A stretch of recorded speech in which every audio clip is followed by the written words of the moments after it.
નમસ્કાર, હું છું નિખિલ મદ્રાસી, પ્રમુખ ધ સદન Gujarat chamber of commerce and industry Surat. Kanubhai Desai, નાણામંત્રી શ્રી ગુજરાતના, જેમણે 5મી વખત વિધાનસભાની અંદર પોતાનું બજેટ પ્રસ્તુત કર્યું, તેને ચેમ્બર ઓફ કોમર્સ આવકારે છે.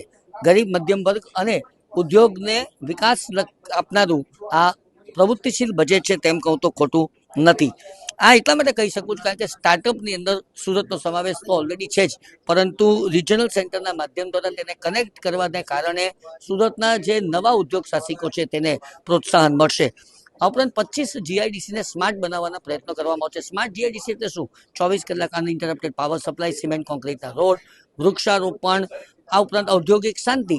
આ જોગવાઈઓને કારણે આ દિશાની અંદર વધુ ઉદ્યોગો તેની અંદર ઉદ્યોગ સ્થાપવા માટે પ્રેરિત થશે અને 120 મિની જીઆઈડીસીઓનું નવીનીકરણ પણ આ કરવામાં આવશે આ બજેટની જોગવાઈને કારણે, જેને કારણે પણ સુરતને ફાયદો થશે.